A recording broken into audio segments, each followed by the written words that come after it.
Yo, what's going on guys? It's me, Valstride, and today we are continuing our Olden Era hero rankings, this time to check out Dungeon. Let's take a look. Alright, let's jump into it, and I will say I've been having a ton of fun with Dungeon lately. They're a super cool faction, and there's a lot of variety to be had here. Let's kick it off with Zakron The Great. So this guy deals 10% damage with spells, plus another 1% for every 2 hero levels, so you're going to get more spell damage over time, and it's going to scale up really, really well. And he is going to start the game with basic sorcery, which is going to give you even more spell damage. He also starts the game with a firewall, which is a pretty cool spell. So this is the dude that you want to be picking if you just want to be blasting your enemy dead, if you feel like a little bit of a Harry Potter. And he is fairly strong, but I think there's a lot going on within this faction, and there's a lot of incredibly strong heroes. So this dude is gonna get a solid A, maybe top of B. Look, I'll put him in A for now because he is really, really good, and then we'll drop him down to B, maybe depending on what the rest of the list looks like. So Rhea is going to be the faction's luck hero, just like we have Octavia in Grove, and it is a pretty strong strategy overall. You're going to get an extra point of luck for each of your creatures, and she is also going to increase the chance of triggering the lucky event by 2% per point of luck. So by default, it is going to be 6%. This is going to increase it to 8, and then you're going to get even more over time as you level up. However, my biggest thing that I would say against this is I don't really like depending on strategies that are RNG driven, because even though you're increasing your odds and you will see it happen more often, there are still just going to be times where this lets you down, and that makes me super, super uncomfortable. So I think I'm going to put this at the top of B, and again, we'll see how it plays out.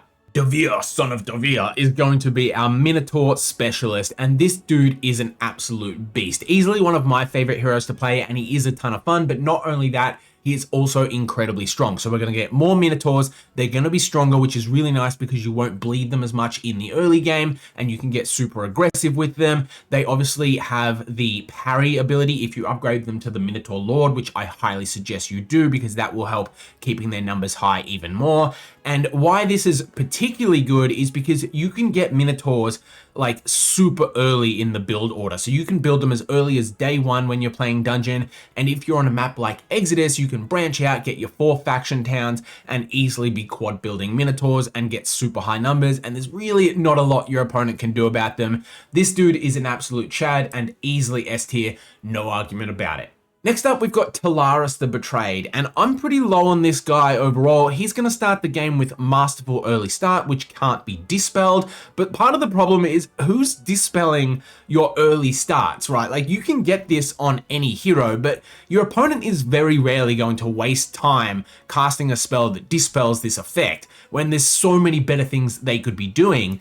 And Dungeon already has super high initiative, so there's not a lot of targets that you would want to be using early start on anyway. Like maybe if you're playing against Grove and they've got Phoenixes which outspeed your Black Dragons, etc., then maybe there's some use cases for it. But even still, they start the game and get to cast the first spell first anyway before you can actually get your early start off. So it just kind of runs into these pacing and timing issues, which I think make it significantly worse. And he also starts the game with basic battlecraft. Now, this is a super good ability for any might hero to start the game with because it does allow them to get a ton of mana if you eventually select the mana craft subskill. So I do like that, but I still just don't think this is going to be super powerful, especially when we have everything else going on, and he's actually going all the way down into D for me. Stinger is going to be this faction's heroic strike specialist, and if you paid any attention to the top PvP meta, you are going to know that heroic strike builds are absolutely busted at the moment. So she's going to give us an extra 10 damage for our heroic strike, and then another 5 for every 6 hero levels, and it is also going to poison the target. So this is super nice, and notably she does start the game with basic combat, which is going to make sure that we're able to get our effortless strike pretty quickly, and there's just going to be chopping all over the place. So these heroes are really good. They allow you to get off to a really fantastic start, building up early game tempo much faster than your opponent, easily up into S tier and arguably even above Devir. We'll order this more precisely a little bit later, but I think for now, I will put her above Devir. It's either Ylwari or Ylwari, I have no fucking idea, but this lady is going to make it so that whenever you flee from neutral squads in battle, you do not lose your army, and you're also going to get some persuasion power, which is going to scale up over time, and she is going to start the game with basic diplomacy. Overall, I don't really like this a lot. I think diplomacy is pretty weak as a strategy. It's very prohibitive from a cost and economic perspective. So you're very rarely going to be able to afford all of those units in addition to your own armies that you're generating at your own bases. So I think that's problematic. And even then, you're not going to guarantee that you just persuade everything around the map. So you're relying on that RNG that we already talked about. And then the actual fleeing from enemies, I don't think is very impactful at all. I do understand that on multi-hero formats, you can use that as a sort of free or cheap town portal for 2,500 gold, but that is super, super niche. And I think your hero should be defined by defining your overall strategy for the game, and just getting away from neutral stacks to town portal every now and again isn't that impressive, to be honest. So I'm putting this all the way down into D. Motley is going to be our unit specialist for the Onyx Dancers. Now, these units are incredibly powerful thanks to their 1,000 cuts ability, which is going to give the enemy a defense drop. But my one critique of her is that I don't think she scales as well into the late game as some of these other heroes, because these aren't really the unit that you'd want to be power stacking per se. I think there's better other units that you want to be power stacking, but it can be nice to at least start the early game with some ranged units so that you can take fewer casualties as you're clearing out all of those neutral stacks. So she is a good tempo hero in that regard. And she is also really nice because she starts the game with Twilight as her signature spell. Now, this one is incredibly powerful, and against some neutral stacks or enemy AI, this can sometimes just one click win you the game. Even against some opponents in PvP, if they're not prepared for it for some reason, then this will just win you the game on the spot. If your opponent knows what they're doing though, and they're pretty good, they are going to come with a game plan. So you can't really just rely on this to just win you the game on its own, but it does at least make them play around it, right? They have to come up with some sort of strategy to get around it, and that is at least nice in itself because they do presumably compromise a little bit of their own strategy for the sake of going after whatever it is that's going to solve Twilight for them. So I do like Motley overall. I think she is S tier, but I think she's easily at the back of S tier, to be honest, or maybe at the tippy top of A. Look, we'll just put her at the back of S for now, and we'll go from there. Next up, we've got Kieran, and this is another unit specialist, but this time for the lowly troglodyte. Now, I'm not going to lie, I hate the troglodytes. I think they're one of the worst tier 1 units, but they can be nice if you upgrade them to the infernal troglodyte. To be fair, I think that's by far the better upgrade for them. What I think the best thing about Kieran is, though, is the fact that he starts the game with basic tactics, and this alone puts him pretty high, to be honest, in my opinion. Now, tactics is generally a really powerful ability, or sub-skill rather, for any given faction, but on Dungeon, it is particularly noteworthy, and that is because if you level it up, you can get access to the Riposte sub-skill, which allows your units to refresh their counterattack if they kill a stack with their counterattack, and that pairs especially well with the Minotaur Lords who get the parry ability. So if you just pick Kieran and then focus on a big old stack of Minotaur Lords, that Minotaur Lord stack is just going to solo the entire map, and it helps make your clearing out and progression along the map so simple. It makes your game plan so simple, you don't bleed any units. You can just send your Minotaur Lords out there with their super high initiative. Opponents come rushing at them and they just karate chop them all down. It's a ton of fun. It's a brutal way to play the game, and it is very powerful. So I think I'm going to put him all the way up into the top of A, a little bit above Zakron. Kellar, son of Navarr, is going to be the XP specialist for this faction, and even if this ability is very boring, it is incredibly powerful. There's no doubt about that. So we're going to gain an additional attribute point and an extra 5% XP for every 2 hero levels, and he also starts the game with basic insight, which gives us even more XP, as these heroes tend to do. So the game plan here is pretty simple. You just want to outscale your opponents into the late game and farm way more stats than them. So I am going to put him all the way up into S tier, even if it is super unsexy. I think it's Mouaren. We'll go with that. Either way though, this guy is going to be our unit specialist for the infiltrators, so that's our tier 2 unit, and they are a really good unit, to be honest, especially when you upgrade them. I prefer the Guile infiltrators that take away your opponent's ability to counterattack. I think those are the strongest way to go with it. But either way, you are going to get extra stats. We're going to get more of them. They're going to be tankier, and that is nice because they are super squishy. I do think you just kind of bleed these units a lot in the early game and you lose them, so it's hard to build a power stack around them, but if you can, they can be pretty nice. I think we're going to throw this guy into the back of A. You can never really go too wrong with any kind of unit growth specialist. Maybe we'll put him up at the top of B instead. I don't know. Nah, back of A it is. Yeah, let's put him there. Sunny Rauktol is a really interesting one in my opinion because he is going to be a daylight specialist. So he's going to allow us to cast multiple daylight spells within a turn. Now you do still need to have thaumaturgy, of course. I see a lot of people get this confused where they think it just automatically allows you to cast multiple spells per turn, but that's not the case. You still need thaumaturgy or something else that allows you to do that. However, this is going to mean you can use multiple daylight spells, which would normally get locked out after you cast your first. And this is really good. Daylight is a very powerful school of magic overall, and it works particularly well with Dungeon because the initiative is so high. If you have those black dragons, you're almost always going to be first, and then you can just cast a big old Blessed on your entire roster, as well as a Radiant Armor, and that's a pretty fantastic way to start the game, to be honest. So Sunny is going to be incredibly strong, and it does obviously lock the opponents out of daylight, so he can be a really niche pick if your opponent is playing Temple. I like to pick him sometimes if I see my opponent select Temple and just kind of like get him in a gotcha moment because they are going to be relying on buffing up all their angels and stuff like that. So he is pretty cool for that, I think, and I'm going to put him all the way into the back of A. I really like Sunny, to be honest. I think all of the heroes with this templating where you can cast multiple spells from a given school of magic are really good because the spells within each school synergize with each other very well, naturally. Enatee is going to be our Medusa specialist. Now, when we looked at Motley earlier, we talked about all the reasons why having ranged units in the early game is incredibly good because you can clear out all of those neutral stacks without taking as many losses. And we're going to apply all of that same logic to Enatee. But in my opinion, she's even better because I think that Medusas are a more impactful unit to get that unit growth on than the Onyx Dancers are. And part of the reason for that is because one of the biggest issues with Medusas, in addition to their slightly awkward build path, is the fact that their unit growth is so low. So buffing up and getting extra Medusas and making them even stronger is going to be even more impactful. And for that reason, Enatee is going to go all the way up into S as well. She also starts the game with basic defense, which is incredibly nice. That's going to make our units even harder to kill. So I think Enatee is doing pretty much everything right. Easily S tier in my opinion.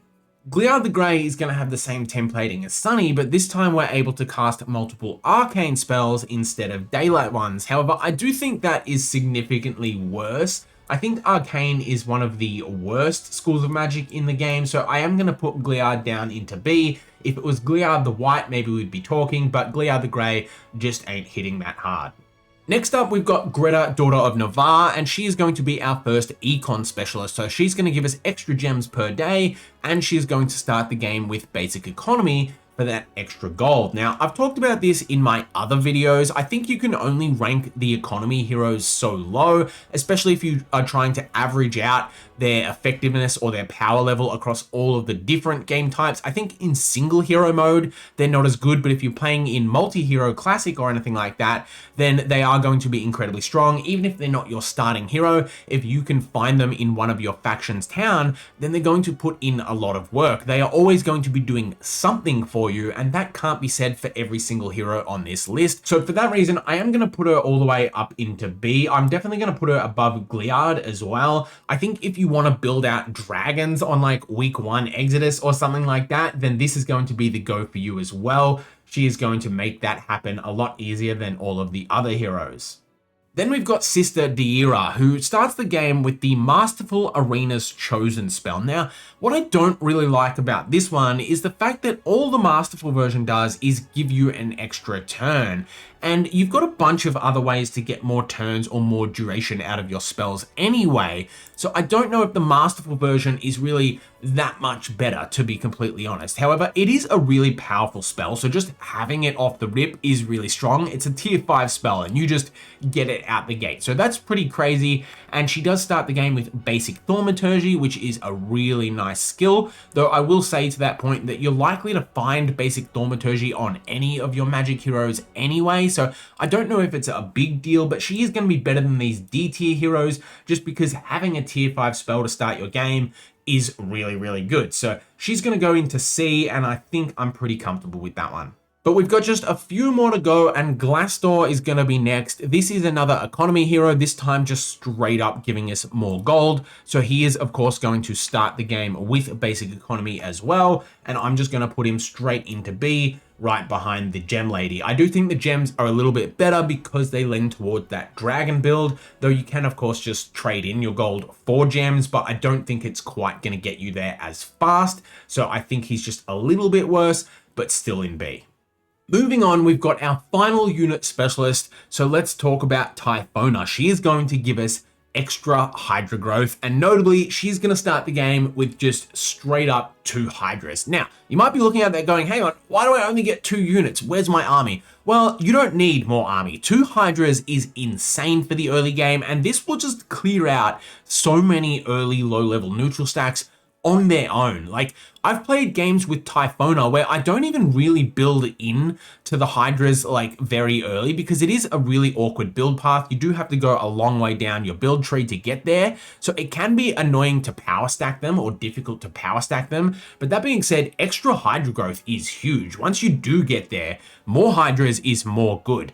And you don't even need a lot of them. Like, I've played Typhona just to get the early game Hydras, clear out those early neutral stacks and gain a bunch of tempo. She's really good for that, and it is a really fun way to play because you do have to maneuver around the map a little bit carefully and not lose your Hydras. If you can get any kind of healing spell to keep these guys alive even more, then that gets even more gross. So straight up into A for Typhona, and I actually think, I don't know, she's somewhere here. We'll rearrange this at the end when we do a bit of shuffling, but she's definitely S tier. We'll figure the rest out later. And then lastly, we've got Lodos, who's going to be yet another specialist who can cast multiple spells from the same school of magic. So this time it's going to be Nightshade. And I do think Nightshade is arguably the best school of magic. There are so many incredible things you can be doing within Nightshade, and he's even going to start the game with Sleep, which is a really good spell for early game tempo because you can just keep one of those stacks all the way back in their starting tiles. So he's going to make life a lot easier, make your creeping really smooth. So with that in mind, I am going to put Lodos all the way up into A tier, just a little bit behind Sunny. Personally, I like Sunny a little bit more just because I like daylight magic and I like using this against Temple, but I think you could easily make a case for Lodos being better just because Nightshade is probably the best school of magic, to be honest. All right, so that's the list so far. I'm just going to do a little bit of shuffling around. I definitely think you could probably make the case that all of these can come down to B. Like, I do feel like there is a pretty substantial gap between these 3 guys and then Zakron and everything above. But I think I am going to keep it like this. I think I'm still happy with just leaving it like that, to be honest. It is notable that Dungeon doesn't have any movement specialist. I think if Tellaris was to become stronger and get out of D, he could easily be just the movement specialist guy. I don't know. He's got an aesthetic to him that says, I get around. So that's just where my brain went with that. To be fair, we probably don't want all the factions to just have all of the same templated heroes. That might be a little bit boring, but I mean, like, we're most of the way there anyway. So why not give us a movement specialist and get this dude out of D? As far as the S tier goes, I think if I were to try and order this, I might actually move Stinger back a little bit just because she does fall off in the late game. Whereas these unit specialists, this ability is like always going to be super strong. Like getting more dudes and having those dudes be tanky is going to be really strong in the late game. So I think I will put the 3 unit specialists higher up.